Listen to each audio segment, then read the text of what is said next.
Good morning and welcome to the January 28th regular meeting of the Bethlehem IDA. Our first order of business is a call to order and a roll call to confirm that we have a quorum. I'll call the names of each of our members. Chris Bubb. Here. Jared Fink. Here. Dave Cadera. Present. Dick Cotlow. Here. Tim Benicia. Here. And the sixth member this morning is myself, Victoria Storrs.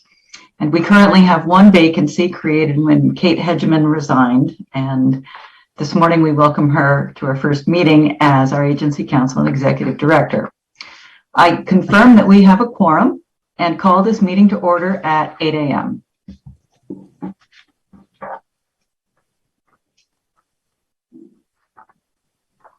We have Maureen McGinnis, president of the Bethlehem Chamber, with us this morning to talk about an economic development tool that we've been reviewing that has benefits both to the IDA and to the business community.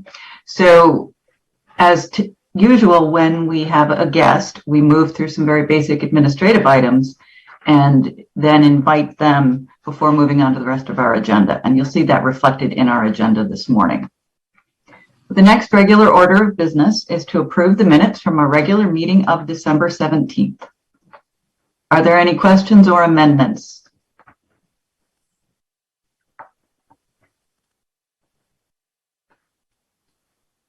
No. Do we have a motion for approval of the minutes? So moved. Okay. Do we have a second? Second. All in favor? Aye. Aye. Any opposed or abstaining from the approval of the minutes? Okay, the motion passes unanimously. Thank you. And the next order of business is to outline some early economic development goals that I've been discussing with David Van Leuven and Rob Leslie. And as I said, I've asked Maureen McGinnis to talk about a web-based business data tool, Size Up, that we've been looking at and that has benefits for a wide audience. So a little bit of introduction, and then we'll have Maureen share her insights as well. When I spoke with each of the IDA members last July about serving as chair, I also asked about some of your goals and economic hopes for the town of Bethlehem and the IDA.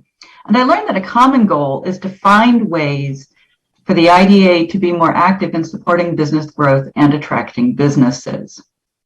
So adding in conversations that I've had with the town since becoming chair, some very broad common goals have been emerging. And this is not official. These are things that we've been discussing, and hopefully in a little while we can go into more with all of the members and get more insight and feedback. But on a preliminary basis, there are 5 areas that are emerging. Find effective ways to showcase opportunities for business in the town and demonstrate that it's a good place to do business. Identify the town's assets for employers to locate and grow, especially our educated and skilled workforce, the industrial space that we have that's located away from residential areas, and an active and dedicated local business community. Another preliminary goal is to build and maintain relationships with business of all sizes. This was something that our economic development coordinator, Liz Staubach, was doing. And this morning we'll be welcoming our new senior economic developer, John Taylor. So the town will have someone who is actively pursuing those goals with Rob Leslie. We'd like to be more visible in the region and elsewhere as a good place to locate a new or expanding company. And we all know that there are plans for that to happen in Vista. And also the last goal is to stay connected with economic development partners like the Chamber, the Capital Region Chamber and CEG, and the New York State Economic Development Council. So Maureen reached out several weeks ago about an opportunity to jointly sponsor a tool called Size Up For example, on a web page that includes information about the IDA and brings interested party to us, but is also available to support the Chamber's goals, many of which are very similar to ours. This morning, we will be presenting information about the tool, not asking for any decisions. I can say that the quote we received, the first year cost is $3,000 for setup and an annual fee of $5,000. Again, I am not asking for any decisions today. This is an introduction. I have looked at other business, especially local business data tools, and they are substantially more expensive. So from the IDA's point of view, what I see for SizeUp is it provides very easy to use data on existing businesses by industry, including wages, staffing levels, business size, competitors, buyers, and supply chain. It's designed to help businesses understand the community where they're thinking of growing and make decisions. And Maureen will talk about, among other things, the business perspective. I've tested this tool and found that it would directly benefit the IDA by answering some of the questions that we always have when we review applications. For example, we can't independently evaluate an applicant's estimates for staffing or particularly wages that they intend to pay. We also can't easily find out whether a business fills an underserved market or diversifies our local economy. With a tool like this, we would be able to get better answers to those questions for our application review process, and also identify suppliers or other synergies around a project to get a better understanding of how the project fits within our regional economy. And this is especially important if we're being asked to evaluate an enhanced abatement. Wage levels and the quality of jobs is one of our criteria.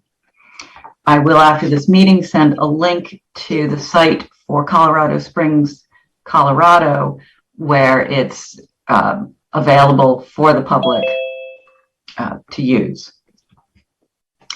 And now I will ask Maureen to share her insights this morning. Good morning. Thank you for allowing me to join you and to listen to my thoughts on this tool.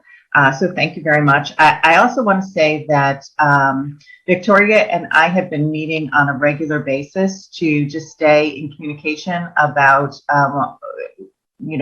her goals, the Chamber's goals, and we found that, well, I've found it to be incredibly helpful, and I think it's a good step for businesses in our footprint. So first, I'm going to tell you that I know many people assume with the Bethlehem Chamber that our businesses are all just the restaurants and retail that you see and that you can point to and go, oh, there's a mom and pop place, that's business in Bethlehem. Our membership has a diverse background. So in total, our members employ 9,000 people. They range from sole proprietorships all the way up to businesses that have 200 and 300 employees. So we have manufacturers, we have professionals, we have creatives, we have a very diverse membership. I first learned of this tool last year. I was participating in some professional development and the tool was presented to me. I found it to be incredibly user-friendly. I thought that it would be incredibly helpful to businesses, people who are trying to start a business in Bethlehem. I also thought that it would be helpful to existing businesses as they're looking to scale up.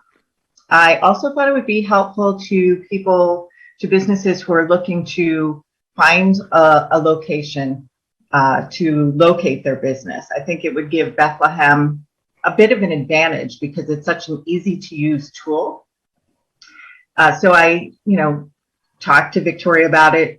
The two of us sat through a demonstration and we both kind of are on the same page with its ease of use. I shared links to several different communities that are using the tool with my board. We had a robust discussion about this last week. And again, my board makes up a diverse membership. So we have, Owens Corning is represented on the board, as well as, Perfect Blend. So, and every business in between, as well as the school district. So the board members had a lot of great questions, but they also had some insight. The whole board felt that it was a great tool and would be beneficial to our community. They also found that it's easy to use. One of the members talked about when he was doing his business plan, it was very frustrating to hit a paywall every time you try and get the data that you need to do a really complete business plan. And he thought it would be helpful to people to be able to use this and not hit that paywall. He was very impressed with the data that was available to him. The other thing that I think is unique about this for our existing businesses, there is also that opportunity to identify local customers that you might not know about, but more importantly, people in your supply chain that are local that you may not realize. And especially given the supply chain issues that we're currently experiencing, this might be helpful. Yes, the data is local, but it also goes out, throughout the state. So you could see, I can get my widget in Rochester, and that's going to be here quicker than getting it in Indiana, where I usually get it. So that could be incredibly helpful to our businesses that are continue to struggle through the pandemic. I think this would be a great partnership for the IDA and the Chamber, and I think it's definitely a win for our existing businesses as they scale up.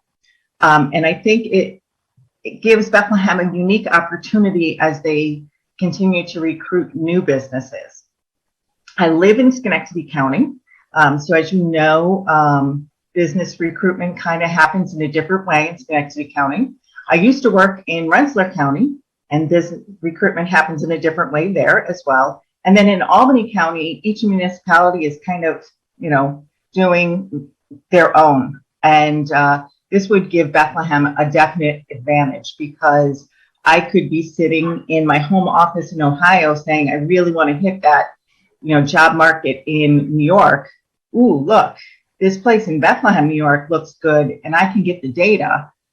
Colony doesn't have that data. Let's look at Bethlehem.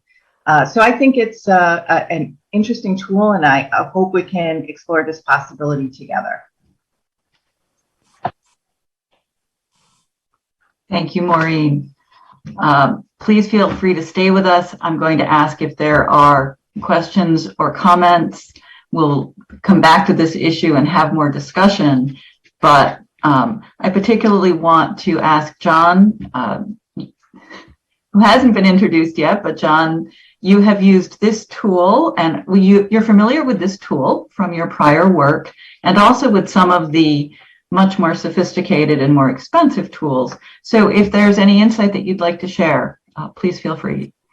Yeah, thanks, Victoria, and good to be with all of you. I as Victoria said, I've my prior experience was on the economic research side in the economic development field, so worked with this tool and many other tools. I mean, I echo a lot of what Maureen said. I think that I think the benefit of this tool is kind of the ease of use compared to a lot of the other tools. Certainly, the cost is more attainable than some of the others, and it's really a great tool for as Maureen said, for business planning, doing that market analysis. To her point about the one business that said they get frustrated just running up against that paywall every time. So I think that there could be a lot of benefits for for our local businesses. So glad to see that this is on the radar, and that the IDA and the Chamber have been working on this. Thank you. Let's take a couple of minutes for questions before we move on in the agenda.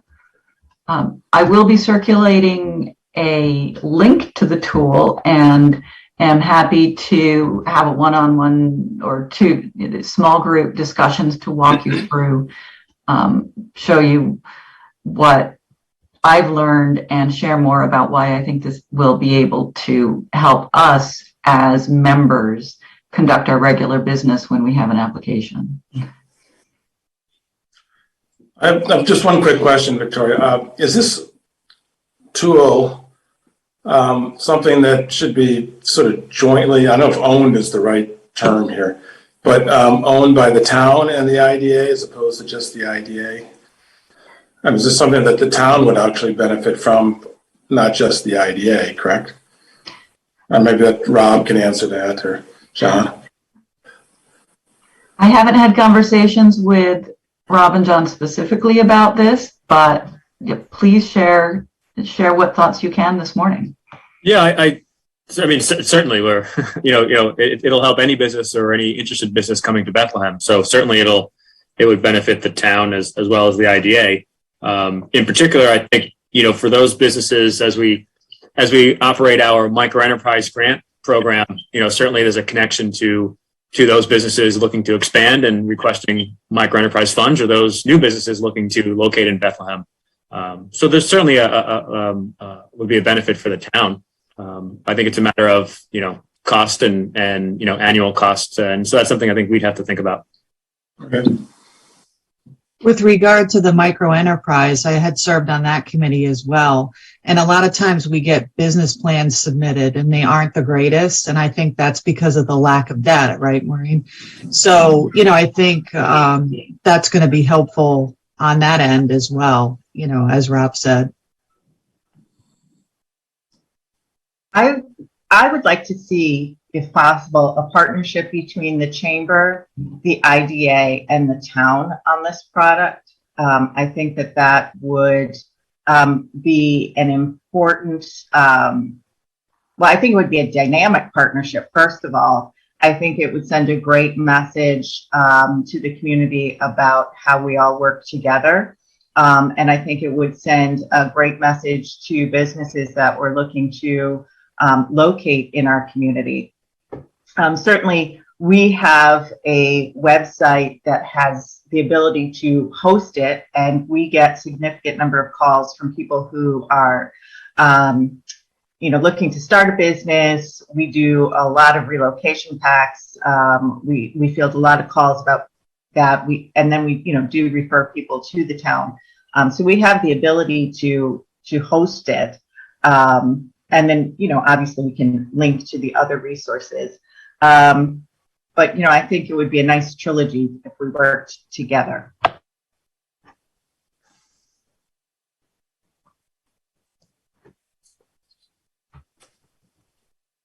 Okay. Thank you. All right. Well, thank you, Maureen, and John, for sharing your insight from your familiarity with the other tools. I will be sending out that link and absolutely encourage further exploration and understanding. So don't hesitate at all to take a look. Contact me with questions. I have no doubt that we'll be able to get in touch with Maureen as well, and Rob and John, and really give this a thorough look. Our next order of business is to hear reports of committees, and I'll turn this over to Dave, who chaired the audit committee meeting held on January 11th. Thank you. Yes, we met with Cusick & Company on the 11th. Primarily a meet and greet, since all of us on the audit committee are new to the committee. So we got to sort of introduce ourselves to each other. The upshot is that the audit is well underway. Al has been working with them, and it appears that when we meet on the 10th of February, that the auditors will be presenting the preliminary audit findings to us. The financial statements will have been done, and we should be well on our way to presenting the audit report to the board at our March meeting, so that we can file the report with the ABO through Paris by the end of March, which we are required to do. I did not hear, and I'll let Chris and Jared speak as well. I did not hear anything new or different or unexpected from the auditors. They seem to have roughly 80, at that time, had 80% of the field work done. So they're well on their way to completing the audit in advance of the February 10th meeting, at least preliminarily, present us with the findings on the 10th. At this point, did not hear anything that would suggest that there's anything unusual about their findings. And they did not bring anything particular to our attention. And so I'm expecting that we have a clean audit as we do most years. And with that, if Jared and Chris have any comment, I'd be happy to let them take the floor. No, I don't think I have anything to add. Thanks, David. Okay. Yeah, it was good to get the introductions done, and everything seems to be going smooth with Dave here. So, Well, that'll change.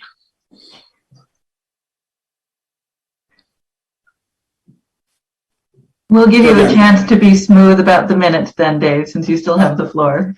Oh, okay. Well, the minutes that you received in your packet, I think accurately reflected, again, I think our understanding of the meeting. And as I understand the process, we will be approving those probably at our February 10th meeting. But if anybody has any questions about the audit or the meeting itself, happy to answer what we can.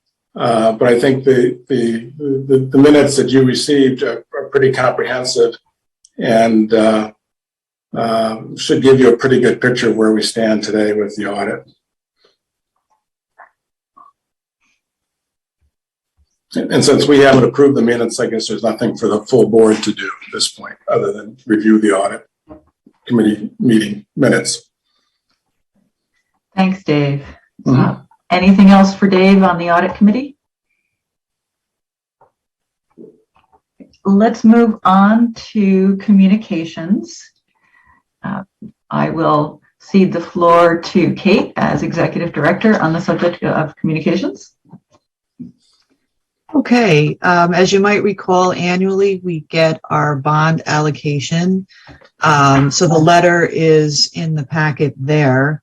Excuse me 1 second. I'm just going to scroll down to the materials.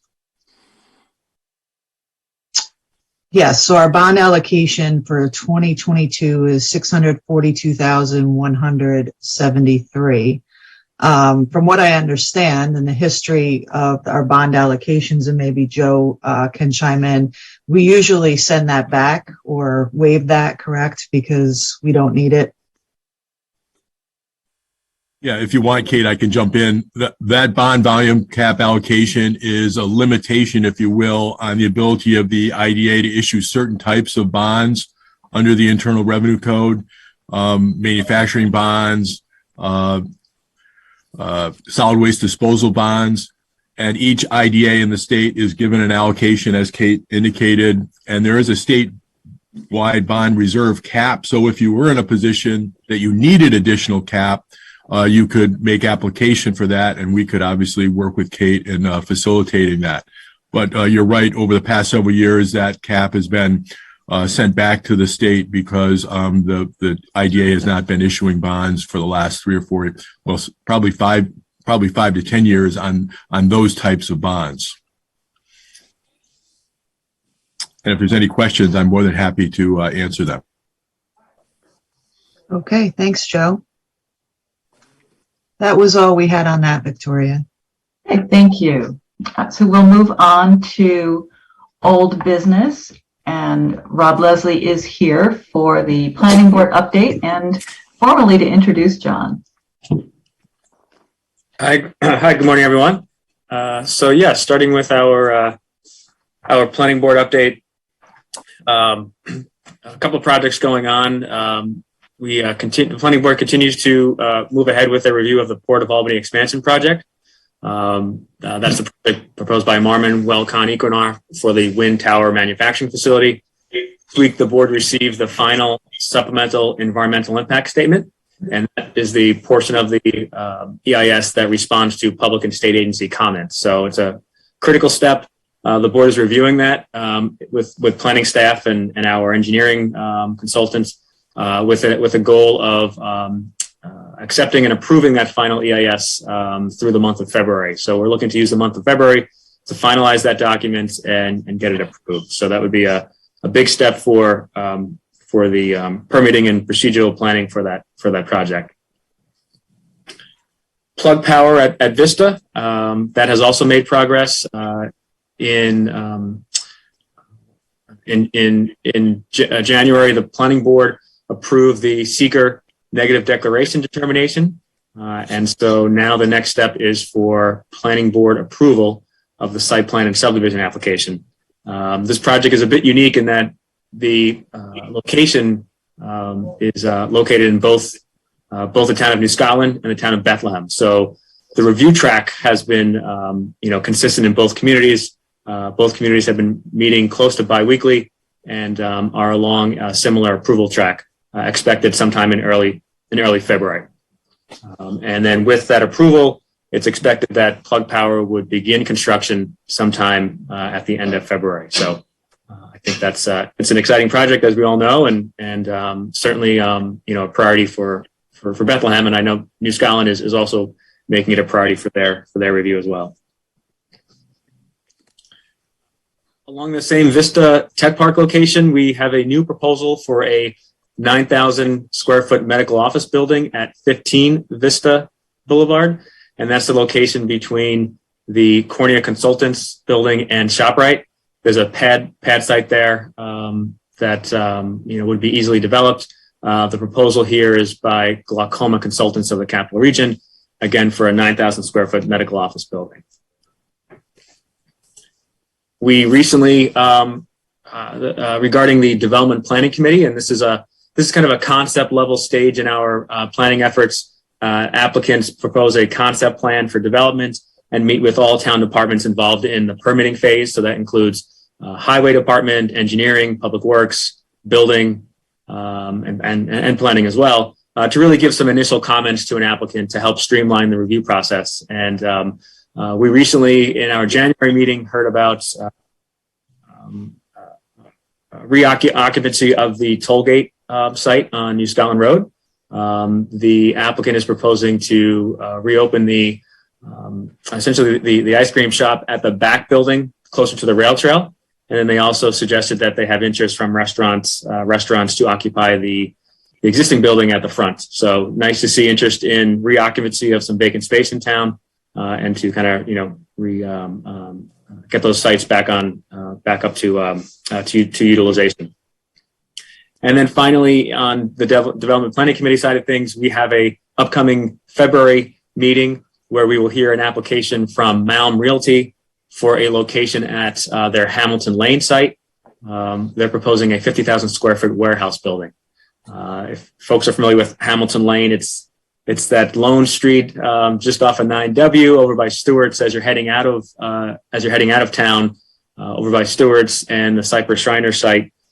Hamilton Lane is a dead end street in the back there that has quite a few warehouse type buildings, and this will be a proposal for another 50,000 square feet. I know John will be reaching out to the owner to just talk about their goals and potentially any interest in IDA participation in that site. And then finally, our comprehensive plan update moves along. We are now in the planning board review stages of the comprehensive plan update.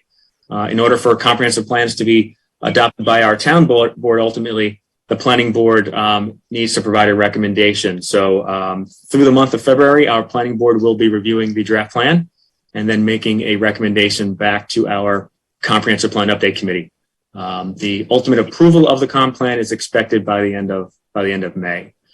We do have the comprehensive plan committee has provided recommendations on economic development through our resilient economy section of the plan. In the upcoming weeks, what I'll do is I'll put together an email for the IDA just so you guys have a link to the resilient economy section, and you can take a look and please let us know of any thoughts or comments. And that's it on the planning board side of things, but happy to answer any questions on that end. Rob, it's Dick. How you doing? Good. About 6 months ago, you gave a great report about the 9W corridor. Is there any update on that? There was a lot of action back then. Yes. I believe at that time I talked about the 15,000 square foot commercial space on the east side of 9W across from PetSmart and Staples. We're actually having a pre-construction meeting with the contractor and developer this afternoon. And that's the first stage in getting shovels in the ground to start moving some earth and building that site. So that should start sometime shortly, since that received all its approvals, and we'll be moving ahead to start construction. I think I also reported on the Glenmont Plaza site. They are also close to approval and in the next month or so. And with that, I know they expect to start construction in the spring. That was for a 7,000 square foot commercial space. I believe 2 commercial tenants would occupy that. One was, I think one still is, as proposed, a Starbucks. And then the other one is a Spectrum store. I don't know if you call it a store, but a Spectrum facility. I think those are the 2 I reported on. If there's something I missed, please. 7 Vox, I think, was one also. Which one was that? 7 Vox, is it? Yes, thank you. Thank you. Nothing to report on that one. They did not move ahead. They did not move ahead with their proposal. They had a general concept, and then we hadn't heard back from them since. It's probably been a year since. And then as far as the Glenmont Roundabout, I think I might have reported about the Glenmont Roundabout at that time. That is close to completion. It's obviously operational. The contractor will return in the spring to just finalize final paving and final landscaping. But what you see out there is the final operational project, and then it's just kind of the beautification efforts once the good weather returns. Those of you who had signed up for our newsletter at the time, we did have a concerted effort to get communications out about the project and construction scheduling. I think it went fairly well as far as informing businesses and residents what to expect week to week. And it was our first, try at that type of communication strategy, and I think it went rather well. So it was a good first step. And as we have other transportation construction projects in town, we'll certainly follow that same game plan. And the Bethlehem Chamber of Commerce was a key partner in those communication efforts. And I really want to stress how important they've been in outreach to businesses throughout the project. So thank you, Maureen. Tim, I see you have your hand up. Thank you. Rob, can you just remind me and for sure, and maybe the rest of us, I read your memo to the planning board seeking extension for the review from the port to March 2nd, assuming that's granted and the town planning board completes its activity on and around that date.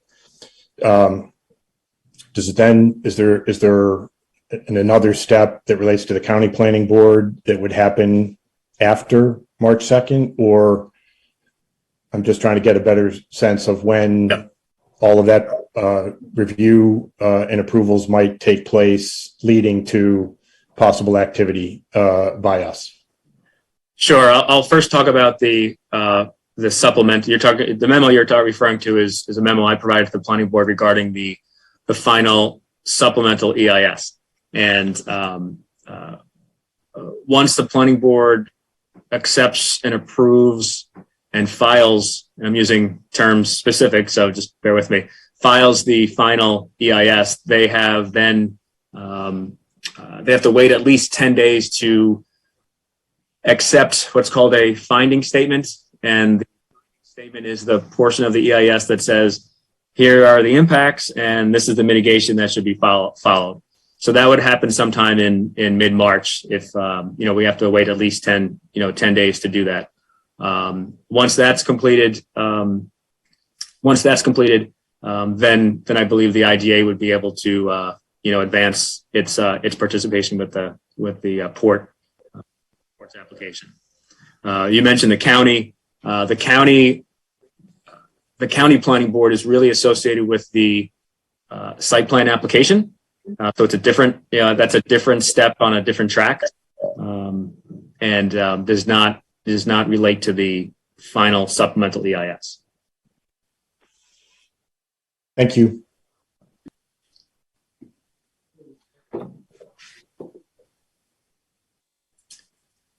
Okay. All right. Moving on. I now want to take the opportunity to introduce John Taylor. John is our new senior economic developer.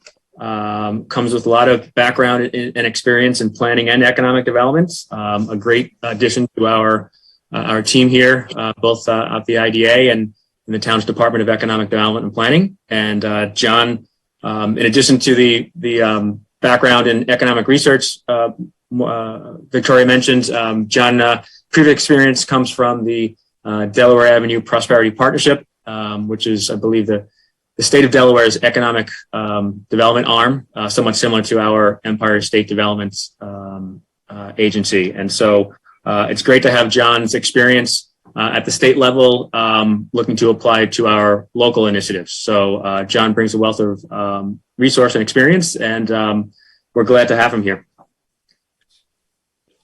Great. Thanks, Rob. And as I said before, good to be with you all. I know I've met some of you, but look forward to working with all of you as we move forward. So I'll keep things pretty brief today for my update.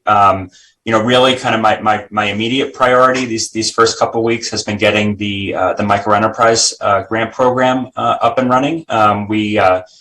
We received another award last year from the State Office of Community Renewal, $200,000 grant to bring that program back again for the fourth round, I believe, over the past couple of years. So working to just build that timeline out. We're actually going to begin marketing the program actively next week, and we've lined up. It'll be on our website, on the IDA's on the town's website, the IDA's website. It's been great to work with Maureen at the chamber, who will be helping to get the word out about that. So we'll begin marketing that next week, and really kind of using the month of February to get the word out. We'll be holding a couple of information sessions later in February, and begin accepting applications on March 1st. So happy to answer questions about that. As I said, really all the details we'll have online, and can get that out.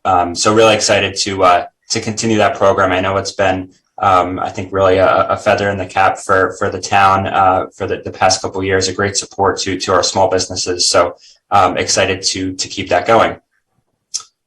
I'd say, aside from that, really the first couple of weeks, just trying to get out and meet as many people as I can, start to build those relationships with our businesses here in town, both small businesses, but also excited to, and when we talked about this, some, really re-engaging some of our larger businesses, seeing where, there may be opportunities for growth and how we can support those plans and opportunities, building relationships with not just our local businesses and partners here in town, but some of our regional partners. Advanced Albany County Alliance have been certainly been engaging on the Plug Power project where I can. So it's been exciting to kind of get up to speed on everything that's happening and start to kind of get off and running on things. So again,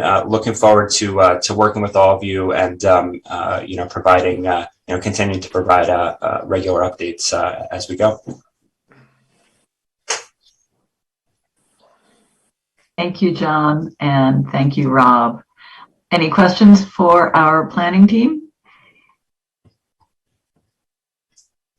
All right. We'll move on to the updates of two projects. First, the update on the 125 Vista, which is the development intended to be occupied by Plug Power. As we all know, this is not a Bethlehem IDA project, but it is a significant project for the town, and they have been reaching out, especially to David and the planners, as Rob just shared.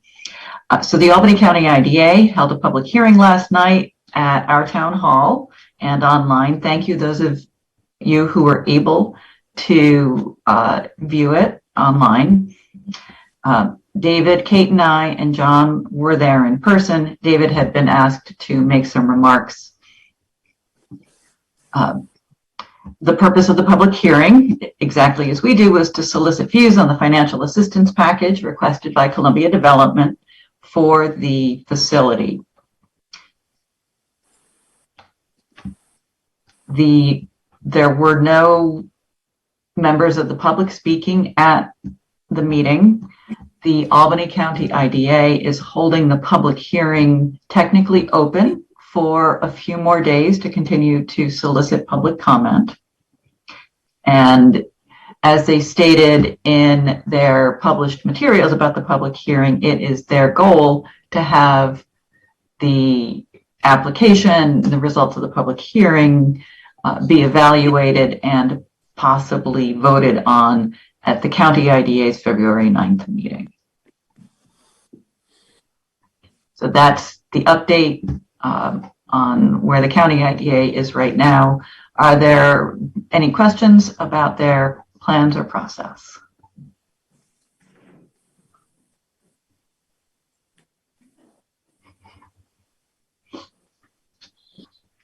All right, thank you. So, with regard to the Port of Albany, we've heard from Rob where they are on the planning. So from the IDA point of view, Kate and Robin and I had a call with members of the Port Commission last week to hear an update on their project and schedule. Joe Scott is the attorney for that transaction. And as the board knows, we have therefore retained as a special counsel to review documents, Whiteman, Osterman, Hanna for our part. And at that meeting, I specifically asked if the $29.5 million in federal money that the port has been awarded would have any effect on their financial package. And their CFO, Christine Studo, who you met when she was here in October, confirmed that there are no anticipated changes to the financials for the project or their request to us. So Kate and I have a planning call with Whiteman that we're working to set up toward the end of next week and continue our part of the process. Now, hearing where the seeker process is still ongoing, we'll certainly be keeping an eye on when that seeker is done and the project can come before the board. But Joe or Kate, do you have any additional information for the board about the schedule for the Port of Albany? I guess I'll jump in. I have not heard anything else. Frankly, Rob's information was very helpful this morning in terms of getting a better handle on, where we're, when we'll be able to go back to the IDA for approvals. We're working on the documents and expect to have them out in the next week or so. So certainly from a paperwork standpoint, we'll be proceeding appropriately in the next week or two with respect to documents. Any questions on the status of the Port of Albany project?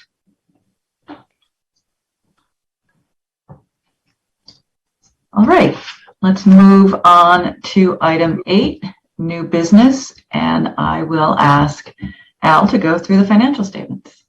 Okay, you have in your packet the financial statements for December 31st, 2021.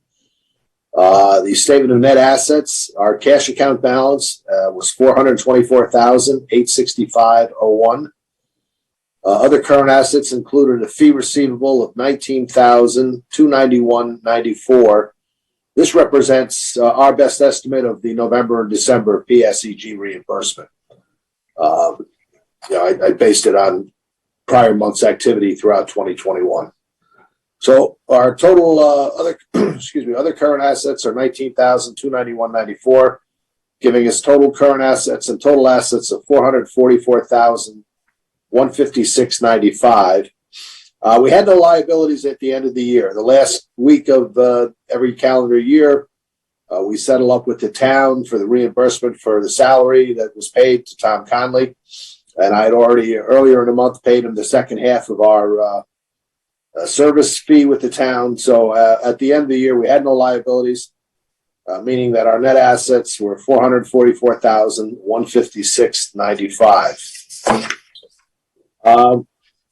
We go to our statement of revenue and expenses. We can see our fee income for the year was $17,243.35. The PSEG energy reimbursement was $129,596.92, giving us total income for the year $146,840.27. Our salaries and wages were $48,568.08. Contractual expenses $69,837.52. Employee benefits at $12,690.12. Our total expenses were $131,095.72, giving us ordinary income of $15,744.55.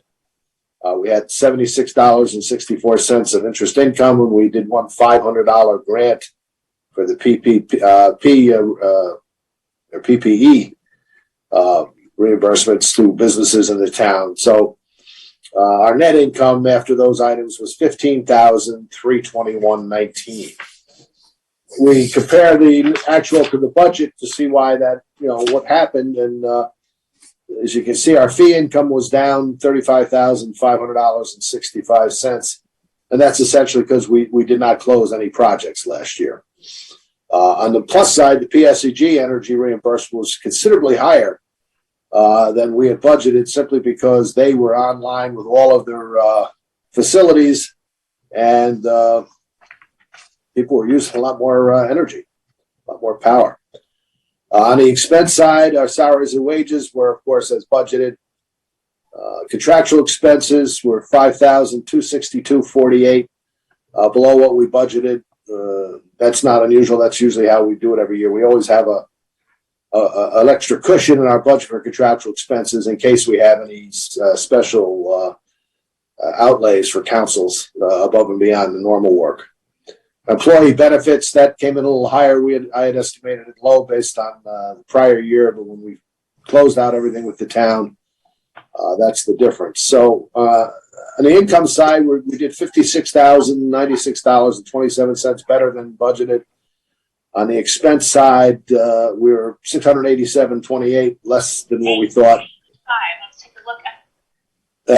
And so our net obviously turned out to be $15,000 compared to what we did budgeted, a deficit of $59,000.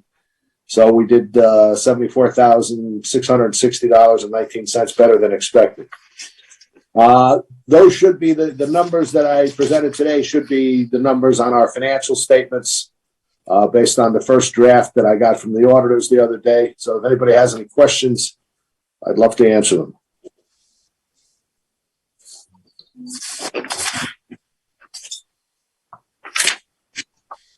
Thank you, Al. The next order under new business is that I recommend, there is a vacancy on the audit committee for the chair, and I recommend appointing Dave Cadera as chair of the audit committee going forward. On January 11th, he chaired the meeting, and we're now asking him to step into that role on an ongoing basis. I would like to do this through a resolution. It's a slightly more formal appointment. So, Dave, you said that you agreed. I'm willing to serve, yes. Would anyone like to bring up, a comment or a notice for discussion before moving to approval? All right. May I have a motion to approve the appointment of David Cadera as chair of the audit committee? So moved. Dick, was that you moving or asking for a question? I'm sorry, I moved it. I was going to move, but I'll second. It doesn't matter. All right. Well, we'll have Chris move, Dick as a second. All in favor of the appointment of Dave to chair of the audit committee? Aye. Aye. Is anyone opposed or abstaining? Thank you. The motion passes unanimously. Congratulations. Thank you. Our next vacancy is less formal. Chris Bubb has agreed to fill the vacancy on the governance committee. And we don't typically take a vote on committee appointments. So I would like to recognize it by saying thank you, Chris. And, Dave is chair of the governance committee. Feel free to welcome him. Oh, yes. Well, more than happy to serve on the audit committee and the governance committee with Chris. Looking forward to it, Chris. We'll keep him busy. Certainly. Looking forward to it. Thank you. And also, we do have a vacant seat on our board for one member. The notice is on our website and the town's, and I've seen it published twice in the Spotlight.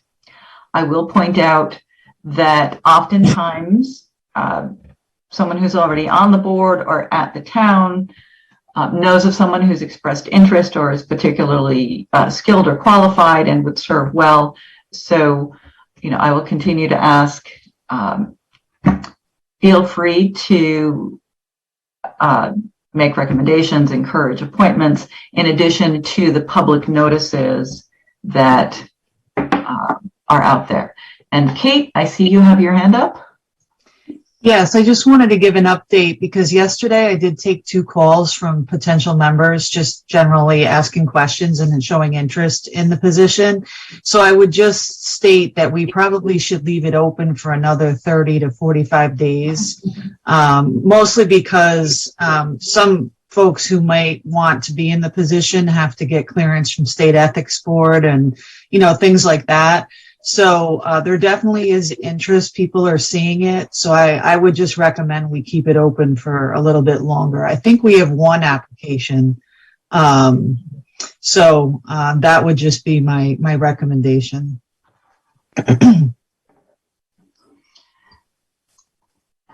I think that's a good recommendation. And it's certainly good news that people are reaching out to learn more about serving with us.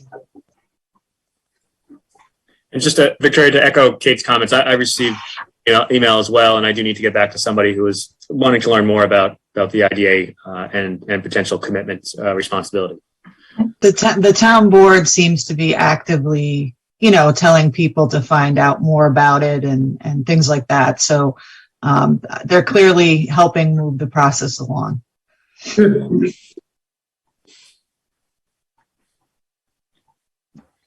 All right, thank you for the update. We're coming to the end of the meeting. We will have our next regular meeting on Friday, February 25th, which at this time, I still expect to be remote under the governor's renewed authorization.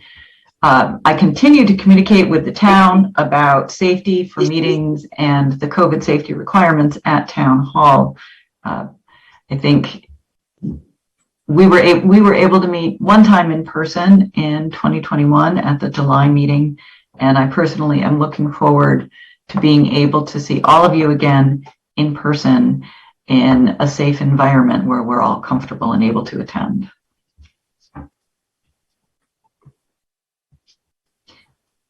We are at adjournment, so may I have a motion to adjourn the regular meeting of the Bethlehem IDA? So moved. Thank you, Dave. Second. Okay. Okay, that was Dick. All right. All in favor of adjourning the meeting? Aye. Aye. Any opposed or abstaining from the motion to adjourn? All right, passes unanimously. The meeting of the January 28th, 2022 meeting of the Bethlehem IDA is adjourned at 8:54 a.m. Have a good weekend, everybody. Thank you. Have a good week.